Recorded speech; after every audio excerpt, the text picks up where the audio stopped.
Hello, Voices of Wrestling Podcasting Network listeners. I am Jeff Hawkins, co-host of Shake Them Ropes, with a very special announcement. If it's been a while or you've never listened to us before, the original gang is back. Myself and Rob McCarran, back talking wrestling. We have no idea where this show's going to go, where we're going to keep any of the old bits or any of the old things in there. It's going to be a process. It's going to be a journey, and we'd like for you to come along with us.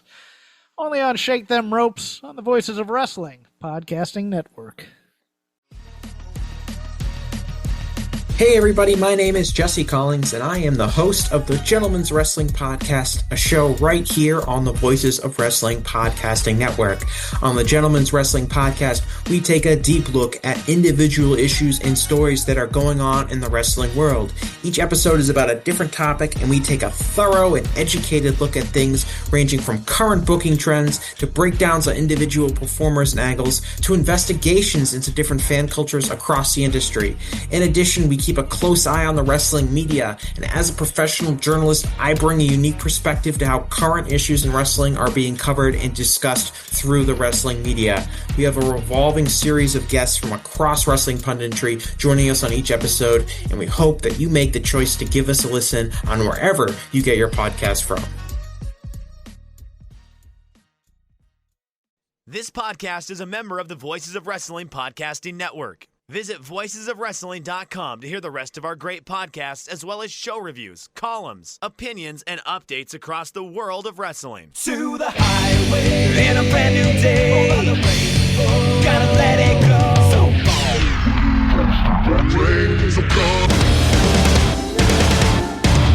fast to freedom. Dance tonight together. He'll have him on the stage.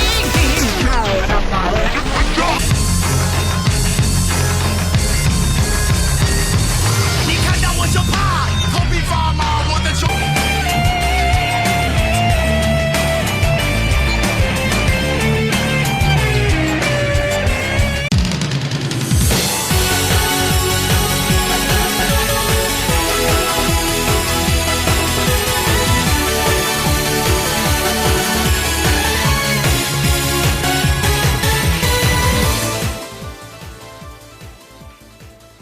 Welcome back to Open the Voice Gate for December 9th, 2025. We are members of the Voices of Wrestling Podcast Network. You can find us on the Voices of Wrestling podcast feed or on our own dedicated Open the Voice Gate feed, wherever you get your podcasts.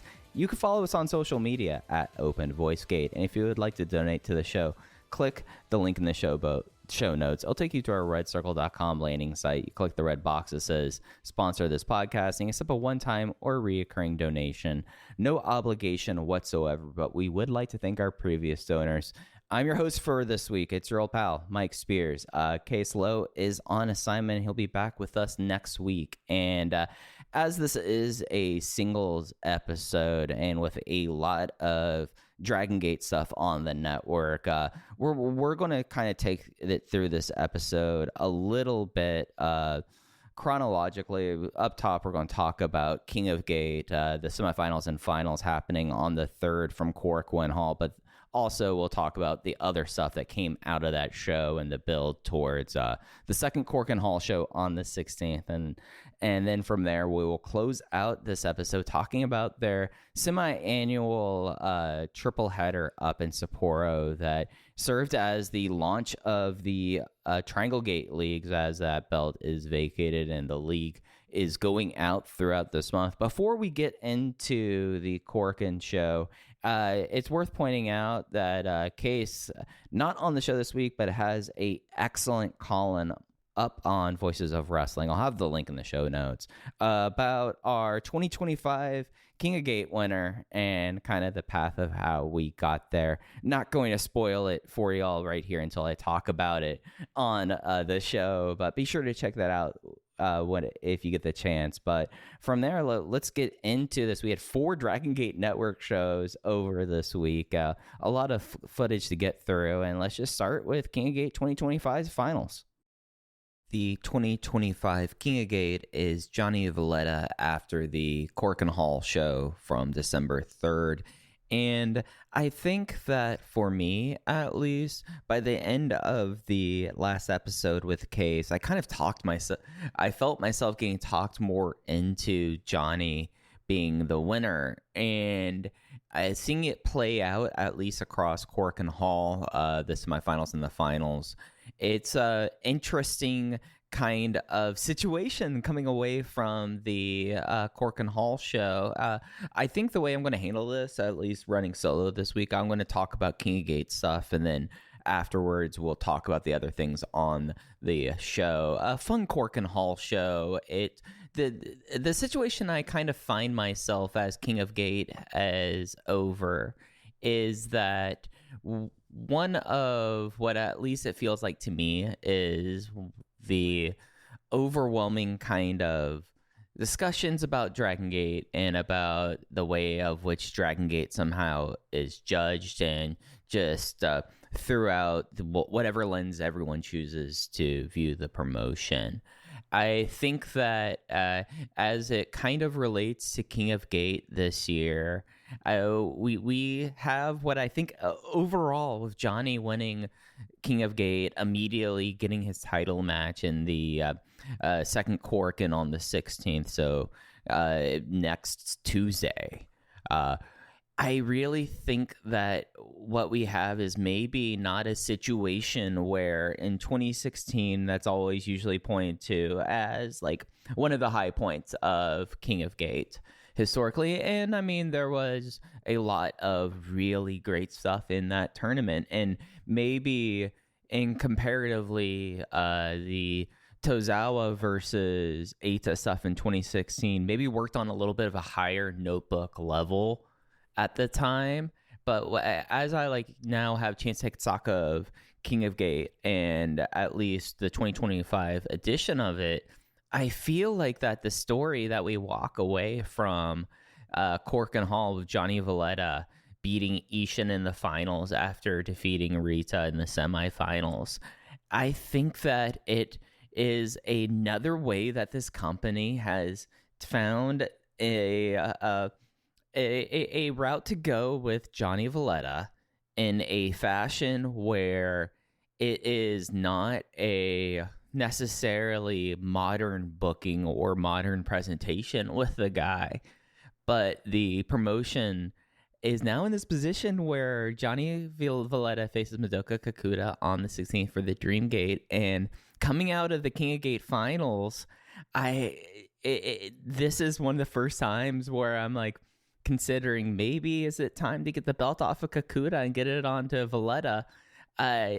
We've kind of seen like at least in the last year of Valletta, and the further you get away from his title match against Luis Monte, I feel like that we can kind of put that one to the side now with Valletta, especially in a tournament where he had to work in a certain kind of fashion that not necessarily the Bruiser Brody kind of mold. I mean, he got to have on a show, you got to have Johnny Valletta versus Rita, and worked as probably the best version of this kind of match. And then a final of Johnny facing off against a heavyweight. We saw it versus Yoshiki Kato earlier on, like the way that he's really fun way that he adapts into it. And at the end of the show ending with Valletta cutting a promo in mixed Maltese and English, and the crowd kind of going nuts for the idea of him versus Kakuta, and putting like the title match aside for a second, just the way that we got to this point in this tournament with a Final Four that, if anything, if we look at kind of the situation with Yamato in the quarterfinals, and say maybe that was where Yamato was probably going to beat Rita there's an argument for the upset with it. But what you have is a Final Four of Valletta, recent foreigner. He becomes the second foreigner to win King of Gate after Ricochet. Only one member of the class of 2016, and Yuki Yoshioka, someone who was not in the tournament last year because of the eye injury. And then Ishin and Rita, both of that post-COVID class. And I think it's kind of interesting that we are not necessarily talking about situations where this could have been a all class of 2016 semifinals, especially with before the tournament, of course, of all the injuries. Like one of the safest bets usually is in Dragongate tournament wrestling is to put Kota Minoura at least to the semifinals, if not the finals.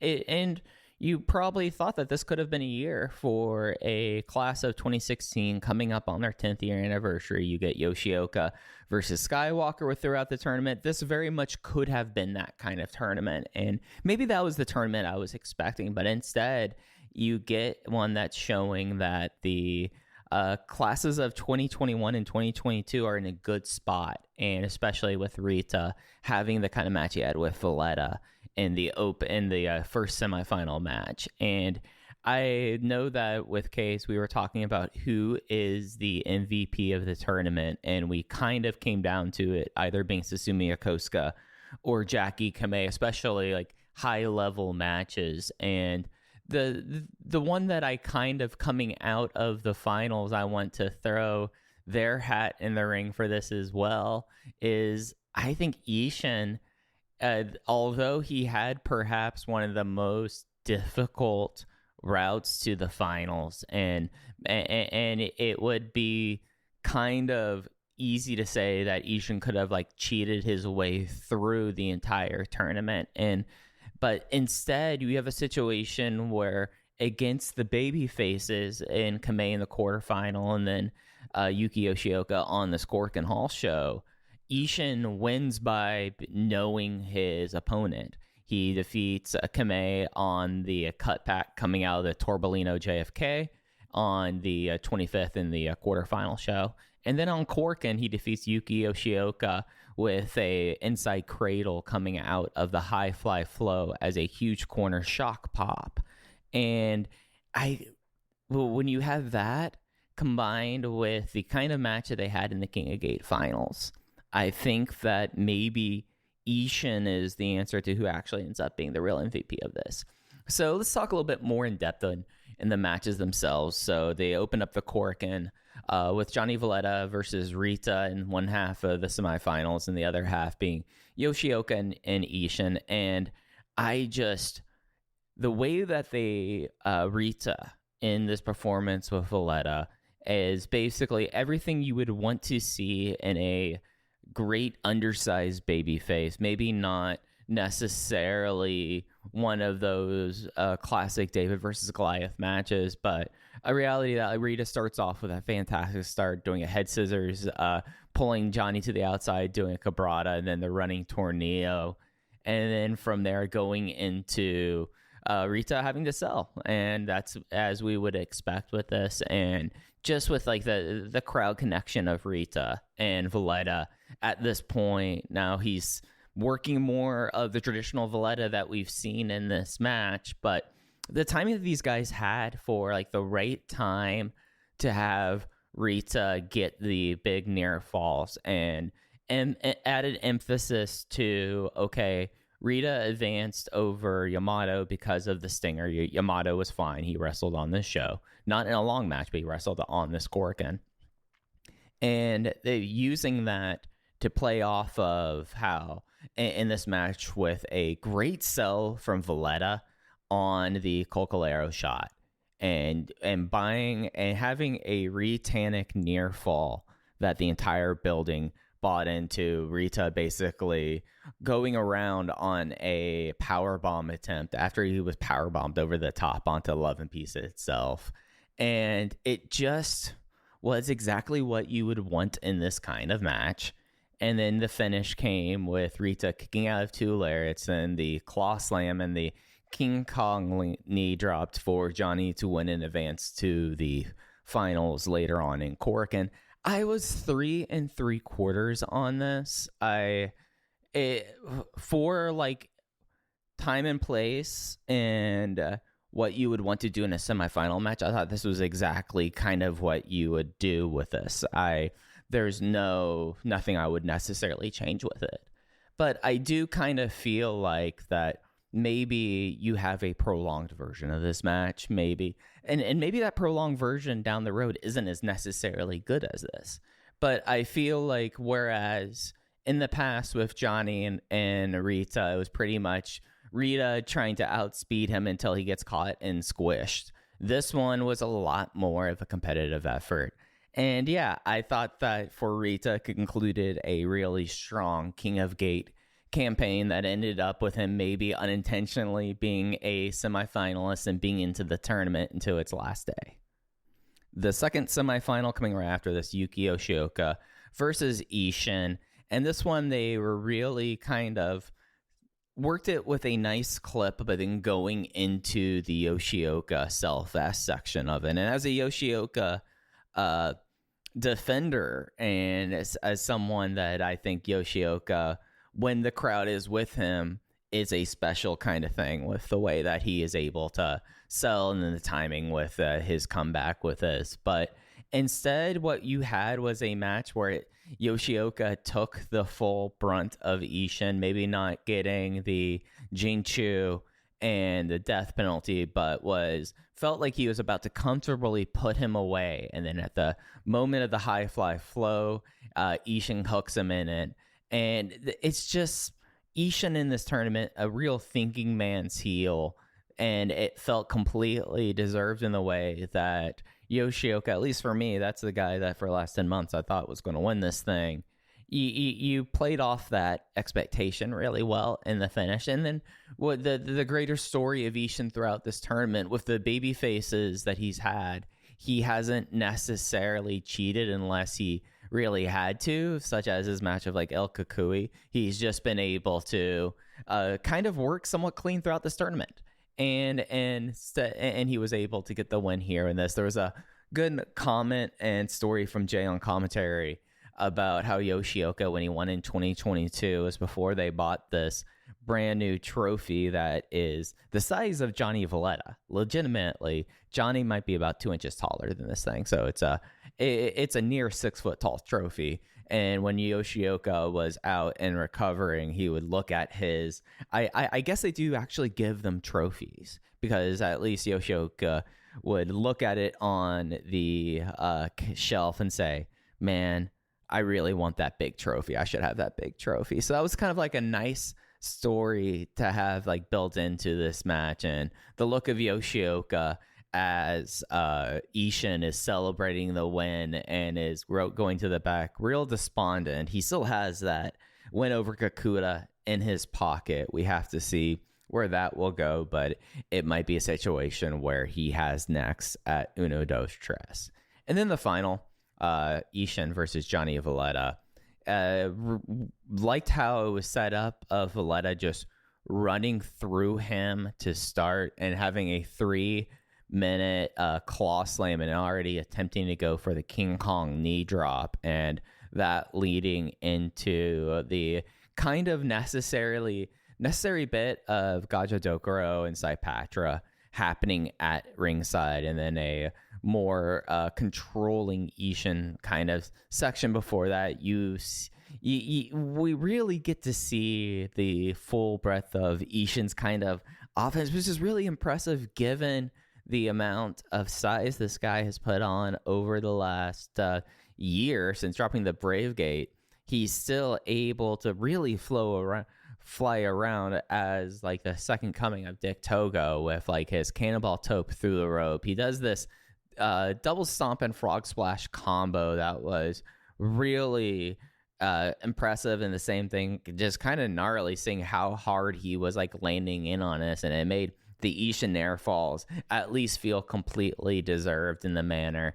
And he ate a gnarly suplex into the corner pad, and that led to the scenario where Ishin then finally, having to dip into the heel tactics, gets a missed, manages to cover himself with the mist, Johnny Valletta in the mist, kick out of the Tiger Driver. He gets the German suplex as his big near fall for Ishin, a King Kong knee drop near fall, and then from the top rope, the Super King Kong knee drop EX. So we've seen him do the second rope knee drop before, but this one was the top rope variant, and I just enjoyed how this was laid out, and especially getting invested into like, okay, Ishin is not just going through this, just doing unsatisfying M2K heel matches. He's kind of working as this thinking man's heel, and he ran up against the one person that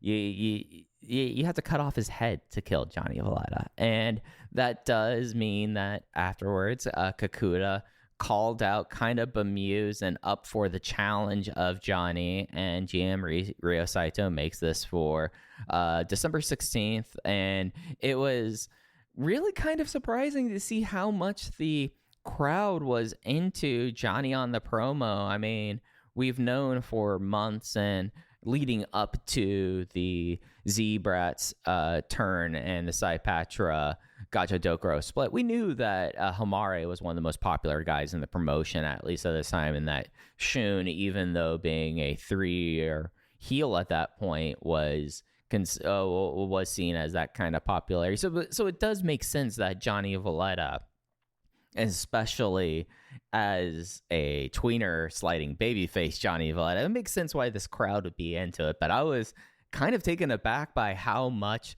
they were into it, and they were into Valletta versus Kakuta. And I don't know if it works out with Case's schedule, and by the time that this match happens in 2 weeks, or 8 days actually, I feel like I need to maybe be a little bit talked out of the idea of Johnny Valletta maybe getting the win here and pulling the old Shingo Takagi Susumu Yokosuka title switch situations before you get to maybe Yoshioka. But if you do with Yoshioka with a Johnny title reign in between, Yoshioka is not going to beat Kakuta as like a V0 and then have 2 straight V0s. It doesn't work that way.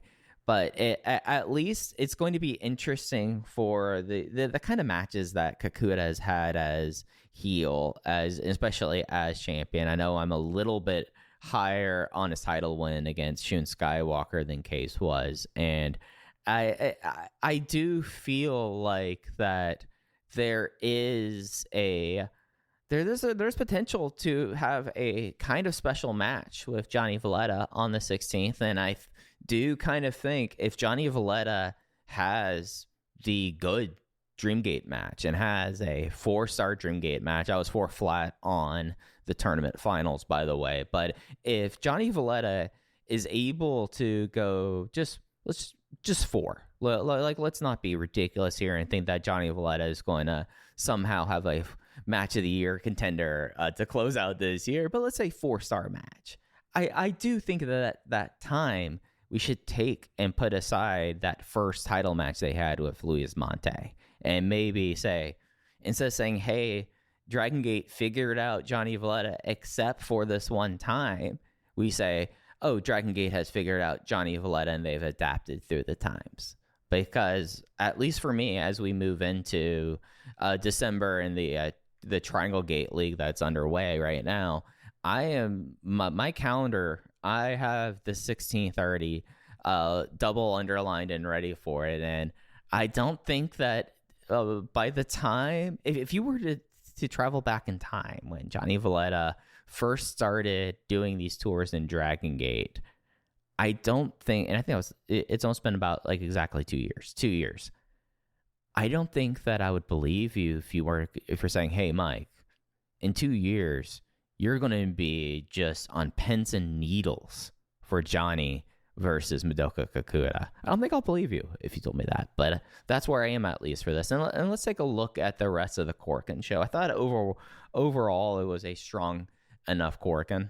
So the rest of the King Gate Final Korakuen, 12/3 was the date on it. Attendance 1,051, and looking at a chart that John Carroll put together about the 2025 Korakuens, that's below average for the company. I do wonder, though, if this is one of those split week or one of those split month situations where the second cork and there's an expectation that it will draw a bit higher. I do think that at least with the response in building, that Kakuta versus Valletta does feel like it could be at least for 2 weeks built, hot enough match for it.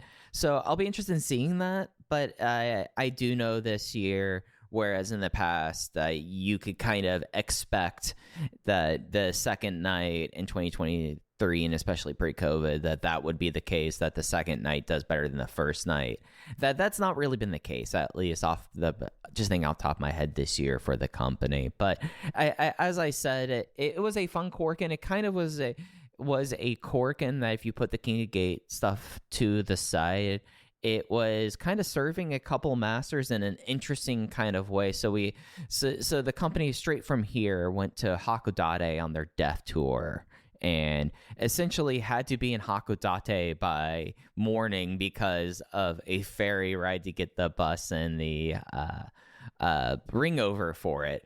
But both the Triangle Gate League going on right now, it did definitely, at least feel like for me, that this was doing the staging that you would want to have for the tournament, and especially with the idea that you're going to be having the tournament start over the Sapporo trip. And similarly, you had this other kind of situation happen where in some of the more inconsequential undercard matches, you got to see established units with others, and in a way you could maybe call it a little bit of a scouting trip. And I thought that was kind of a nice little bit of spice. So we talked about the King of Gate matches, so we're going to dive back in with match 3. This was D Courage Dai and Tanaka along with Takashi, Daiki Yanagiuchi, and Kazuma Kimura versus Love and Peace, everyone else other than Rita,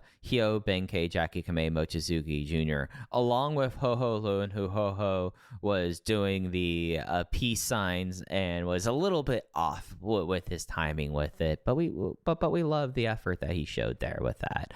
And I thought that this was a fine enough like just undercard 10-man tag, not a whole lot to it, other than you got a good solid bout of Kimura throughout it. Kimura's continuing to look strong in a finishing stretch that felt a little bit spicy between Mochizuki Jr.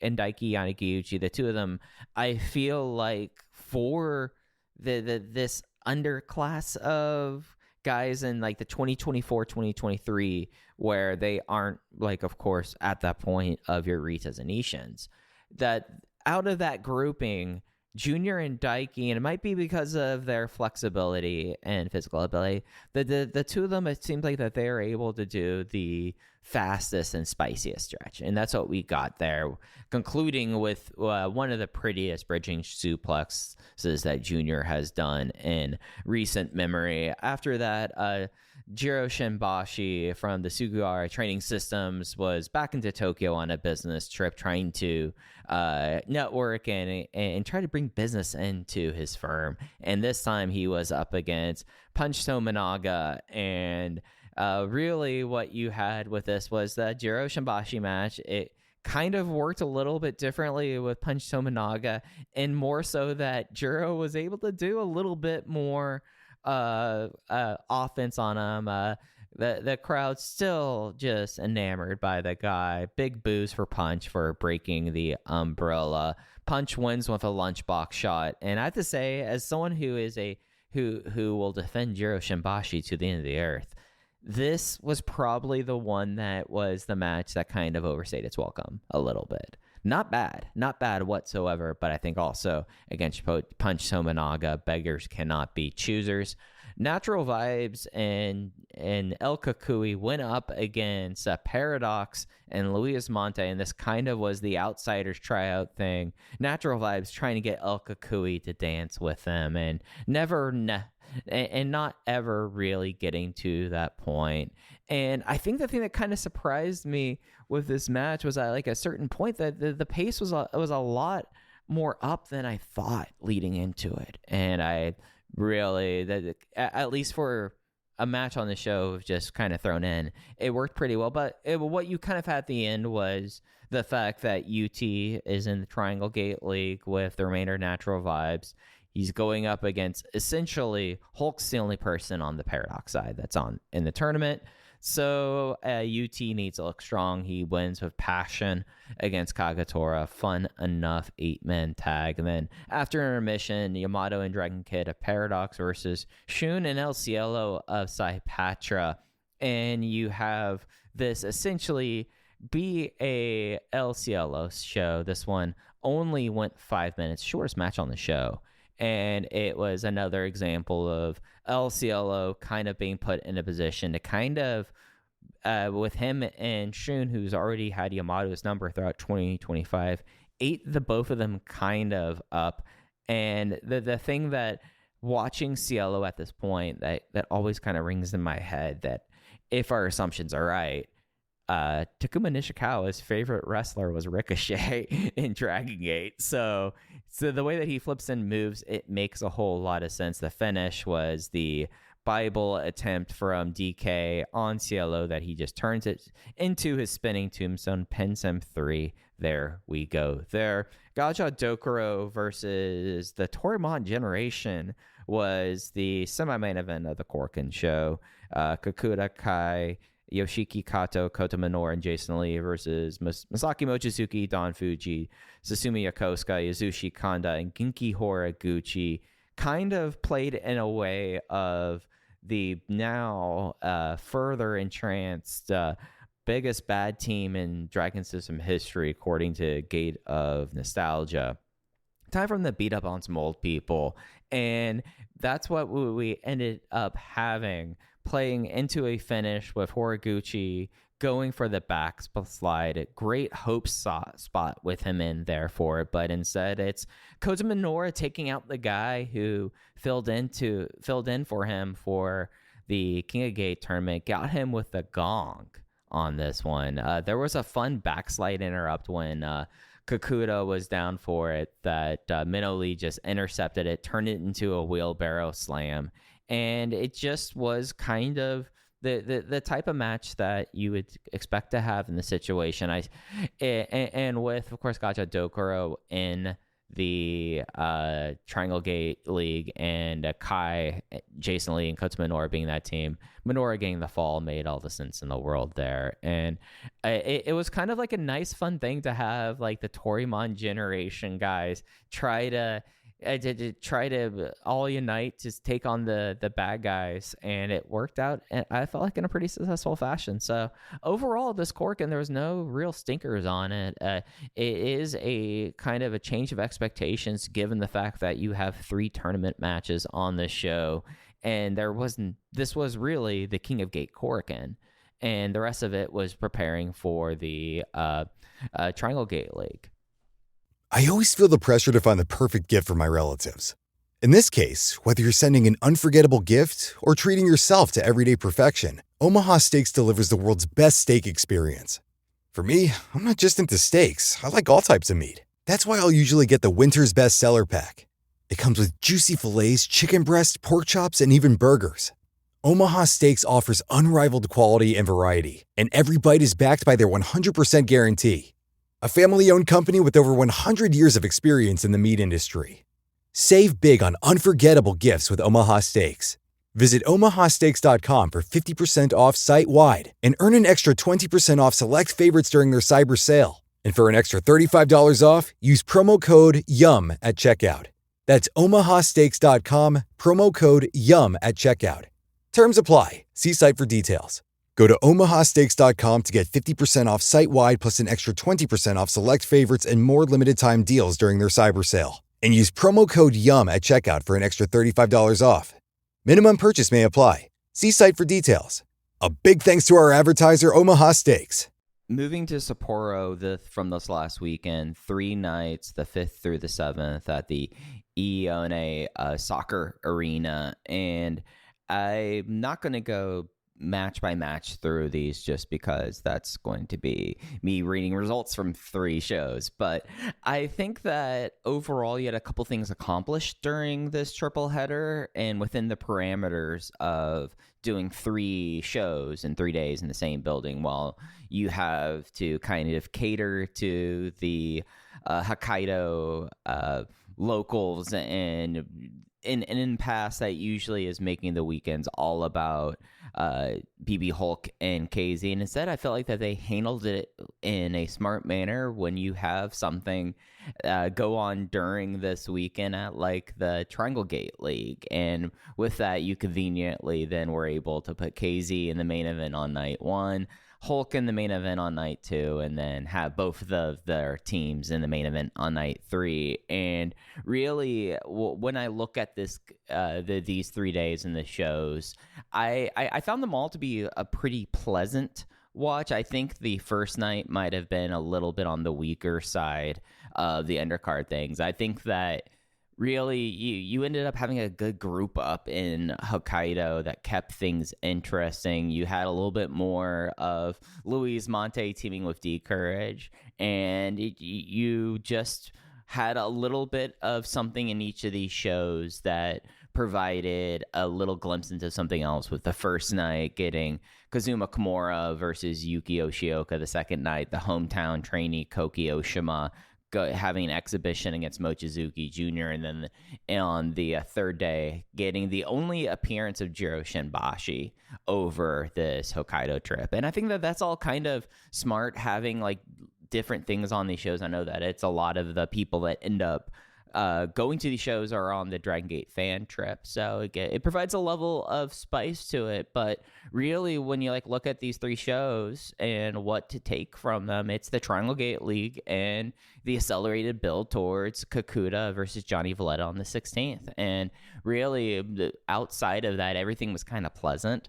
There was a fun 6-man tag on the opening night on the undercard, but really everything was in service of either the Dragongate tournament, the hometown theme, or building to this Dreamgate match in 2 weeks. And talking about the Dreamgate stuff first. So Shun, a Skywalker, teamed with Johnny Valletta exclusively during these 3 shows. There was no LCLO, which felt about right, given how they've kind of protected CLO, and CLO doesn't tour as much with this. And this allowed scenarios where basically you're allowing Johnny Valletta and Shun to look somewhat strong, and I think more often than not, it kind of allows them to build up a feud. You have on the first night, Shun and Johnny just run through BB Hulk and Yamato, which is in 5 minutes, and you have the manner of it that pretty much you have the beatdown of the local guy Johnny just looking incredibly strong throughout all of this, and you have that contrasted with Yamato continually being one of these like giving guys in this year as it relates to Shun Skywalker in 2025, when throughout the calendar year, you have this guy who has been the top champion in the company, the ace of the company. And he's been dominant other than facing this one guy. And you have that aspect play into this match a lot. So Johnny wins that match with the King Kong knee drop on the first night on the 5th. And then you move to the 6th and you get a direct Gacha Dokuro versus Saipatra tag. This time it's Ishin and Kato versus Shun and Johnny Valletta. And this time you have the big crowd brawl. This one's only 5. This one does not go long. Like, they were very pointed about the Johnny Valletta matches being very short throughout these and pretty dominant for him, where they're doing the big old crowd brawl, and then you have right before the 20 count is about to expire, Kakuta attacks Johnny Valletta, who is on the apron, for the double count out. And from there, Kakuta cuts a promo building up the feud. Valletta beats up Ishin a little bit more in Young Guys, and then you get a direct you get a direct tag in the semi-main event on the third night. The Kakuta teaming with Kai versus Shun and Johnny, and Valletta is the flying burrito body press, the Manny Fernandez special, gets the win in less than 5 minutes, and it's such a interesting way of how they've really built up Kakuta as a champion since the heel turn, and how he's basically been the person who has outright destroyed people in these build-up matches, and they are the ones that eat like this abrupt destruction. And this time, Valletta pins Kakuta in under 5 minutes. And then afterwards, Johnny Valletta cuts an completely intelligible English promo, which is one of those things that I like, the fact that Johnny Valletta, maybe it is just that no one speaks Maltese, and that's why he is so kind of angry, because Johnny Valletta saying, I beat you in under 5 minutes.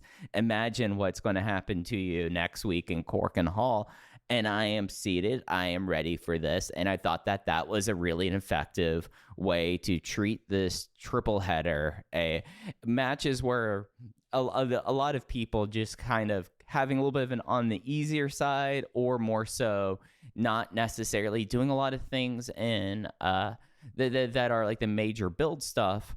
You have this nice Dreamgate build that I was already hyped for, Kakuta versus Valletta after King of Gate, but coming out of Sapporo, I think they did a really, really effective job of kind of inverting that Kakuta domination that he did up against Shun Skywalker and Benkei, and instead now you have him entirely on the back foot.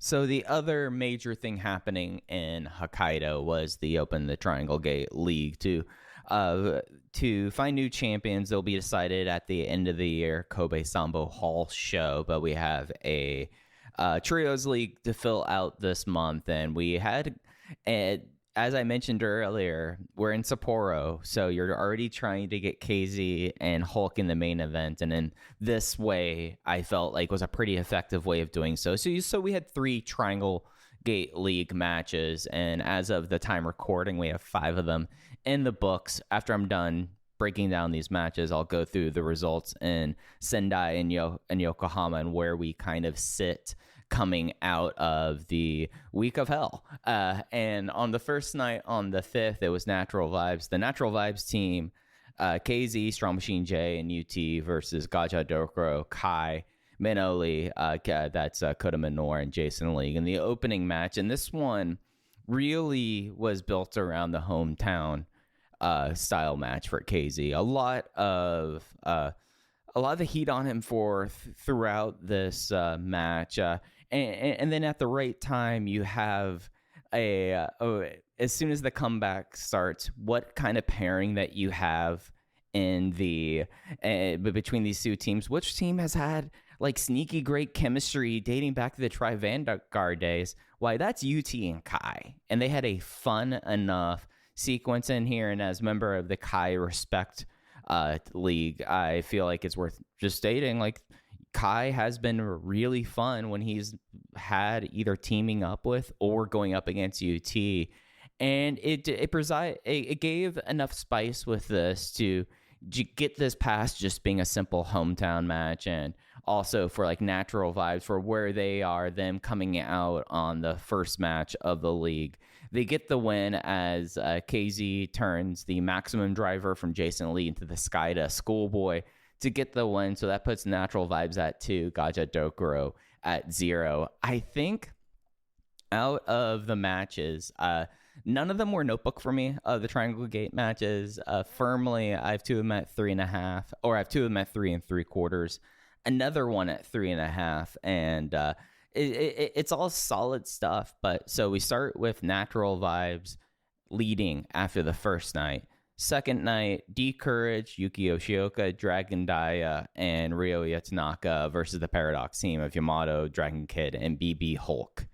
And as you would expect, this is a Hulk focus match. And I think that there are times that we kind of get into this cycle where it's like, oh, for the better part of the last decade, we recognize that Hulk is a physically diminished worker. And instead, what you kind of have with this is you open up beating down a Hulk, and then all of D Courage decides that they kind of want to pick apart Dragon Kid. And I think that at least for this kind of match, when Hulk will get the win in the end, but with everything all on the level, right way to move. A lot of gnarly DDT bumps caused by Dragon Dia over these shows. This, and then also in the night 3 match that he had, just spiking people, just doing a whole heck of a lot. And this match kind of, because really this set of 3 shows being based around Hulk and KZ, Natural Vibes, and Paradox naturally, because of that, kind of was the one time in this whole trip to Sapporo that I felt like, oh, it's D Courage, the 3 of them in the ring together.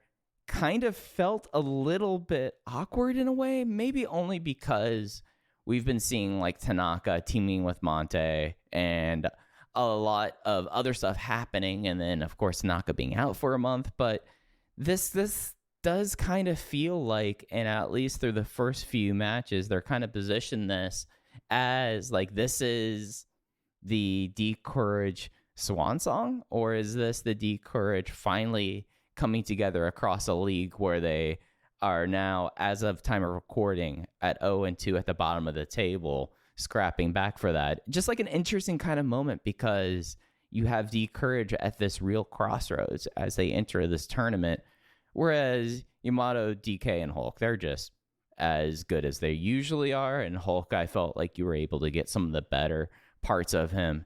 In this, we get a win right at the 3-minute left call. So all these matches are 20-minute time limit, and that plays into what happens on the third night. Hulk does the South Road jackknife to get Paradox at 2. D Courage is at 0. He gets it right at 3 minutes, and that's where we are going into the night 3 match, where it's Natural Vibes versus Paradox. And in this match, both of them, by virtue of being the winners of the first 2 matches of the league, being at 2 points, and this match ends up being a time limit draw as they tease everything that was leading into finishing stretches in night 1 and night 2. It comes into play in night 3, whereas Hulk looks like he's going to go for the South Road crucifix at a time. There's a kick out of the sky to Schoolboy. The finish here is KZ converting the EVO into a spider twist as time elapsed. That puts them both at 3. And I think using it as the climax of 3 days in the same building, this was really, really strong stuff. And it does kind of, in a way, put you in a phrase of mind where, okay, Natural Vibes, they might be able to win this. And this is yet another time where Natural Vibes feels like that they're on the brink of destruction. Yeah, we are in the, I guess technically it would be 30-day countdown for possible Shimizu, but you have the 3 full-timers in the league. They're at the top of the table. Everything is looking up for them. Whereas you look at D Courage in, let me make sure I get which night this happens, right? So the matches in Sendai, D Courage loses in Sendai to Gaja Dokuro, and then Gaja Dokuro beats Love and Peace in Yokohama. So Gaja Dokuro is actually the leaders coming out of this first week. I don't know if the Sendai show or if Yokohama are going to hit the network at this point, but that's where we are in this tournament. I think it's pretty strong stuff. I was 3 3/4 on the first night's main event, Natural Vibes versus Gaja Dokuro, and then D Courage versus Paradox and Natural Vibes versus Paradox. I was 3.5 on. All right, last things on Sapporo before we preview what is known for Korakuen on the 16th and get out of here. Koki Oshima, as I mentioned, the rookie had a main show exhibition match rather than the future matches on the second night versus Mochizuki Jr. And I have to be honest, this was a not bad exhibition. Oshima has always looked strong enough and solid enough that I think it's kind of passable. It does kind of seem like that after doing this exhibition, now the question kind of gets pushed to the back burner about him doing that in his hometown. I think when you already have Kimura and Shinbashi debut in the year and to close out the year, the push that you would have for Oshima and Sujiguchi is a little bit more lessened, in my opinion. So I think that it'll end up okay with him, though. It does kind of feel like he's sticking around as a trainee a lot longer than one would like. Jiro Shinbashi had a really fun match against Genki Horiguchi in the on the 7th, on the third night. Not a lot to the Shinbashi matches, really. I feel like at this point he's still like such a fresh act that I feel like you're able to do some you're able to kind of refine it down here. I think it was really kind of pointed and smart to only have one Shinbashi match on this tour, not have him be going okay, Shinbashi versus Kanda one night, Shinbashi versus Luis Monte another night. No, we don't need to be doing that right now. Having him up against Genki does get you to invert the rubber band spot, which I thought that was a nice, funny little like twist there. Jiro does, when he does his rope walk spot with the umbrella gets broken at Korakuen. I think he doesn't open up here, but he starts posing while he's doing it. And I think that was just a really kind of funny enough thing, and it kind of broke up these shows, having at least a little bit of Jiro going through there. All right, looking ahead before we get out of here, we only have 2 matches so far announced for the Fantastic Gate show on the 16th.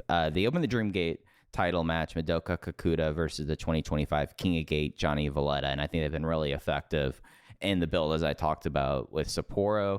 Coming off of the Yokohama show, D-Moose makes an appearance again in the promotion, stopping by once again. I think mainly being working DDT over the last month or so, but scores a win on Jackie Kamei after Monte got the win over them in Korakuen Hall, and now it is official. They open the Twin Gate championship match coming up on the 16th is Jackie Kamei and Rita versus Monte and D-Moose, and I think it'll be. You have 3 guys here who have great chemistry with each other in Kamei, Rita, and Monte.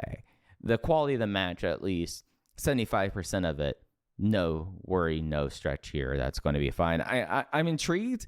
D-Moose and Rita together is something that it raises my eyebrow, but I think it can work out pretty well for them here. And at least for with that and those 2 matches, I don't know if you really see the need to build anything up for this show. I do kind of think that, King of Gate on one show, having Dream and Twin on the second one feels about right. It does, though, kind of feel like that this is a place that if Doi Darts was still a thing, this would be the right thing to kind of add to this show, but that's just not the world we live in anymore. So not that, but I would assume we have the entire schedule of the Triangle Gate League that's already been announced, and it does not. Looking at this, okay, so there's one other match. I just had to pull this up to confirm this. There is one Triangle Gate League match on that show, so we do have 3 matches announced. It's Natural Vibes, KZ, Strong Machine J, and UT at 3 points versus Love and Peace, Benkei, Hyo, Mochizuki Jr., who come in at 0 points at that point. There's 2 other matches throughout the week before that. And I feel like when I look at how the rest of this tournament is kind of laid out and what we have left, so saying Gaja Dokuro sweeps the 2 untelevised matches this week, they're at 4. Paradox versus Love and Peace, Paradox at 3 versus Love and Peace at 0 at Ozaki happening earlier this weekend. And then in Fukui, you have Paradox and Gaja Dokuro. And I think that Paradox versus Gaja Dokuro, Max, ends up probably being the way that you get Gaja Dokuro to 6 and then probably at that point you're able to, through tiebreakers and whatever, eliminate Paradox from that. Because in Kyoto, so next weekend, the last match of league play is D-Courage versus Love and Peace. So D-Courage probably has to win its remaining matches to get to that point. But it'll be interesting to see how they kind of book this out here with that finals in Kobe. So we do have those 3 matches for Cork in that league match, along with the Dreamgate and Twingate match. And I think that's going to end it on this solo episode. We'll get back with Case next week to talk about what goes on in this Korakuen Hall show. Be sure to check out his article on Johnny Valletta that went up on Open the Voice Gate. Not Open the Voice Gate. It went up on Voices of Wrestling this week. So be sure to check that out. We'll be back with you next week. You can follow us on social media at Open Voice Gate. Cases that underscore in your case. I'm at Fujiheya. Thanks for listening to Open Voice Gate. We'll be back with y'all next week. Take care, everyone. Hello, Voices of Wrestling Podcasting Network listeners. I am Jeff Hawkins, co-host of Shake Them Ropes, with a very special announcement. If it's been a while or you've never listened to us before, the original gang is back. Myself and Rob McCarran, back talking wrestling. We have no idea where this show's going to go, where we're going to keep any of the old bits or any of the old things in there. It's going to be a process. It's going to be a journey, and we'd like for you to come along with us. Only on Shake Them Ropes on the Voices of Wrestling Podcasting Network. Do you like wrestling trivia? Then check out the 5-Star Match Game, the Pro Wrestling Quiz Show. I'm Joe Gagney. In every episode, I grill 3 contestants with 5 rounds of power-packed wrestling trivia. We have over 30 evergreen episodes in the archives covering WWE, AEW, Japan, Mexico, and much, much, much, much more. Play along at home and check it out today.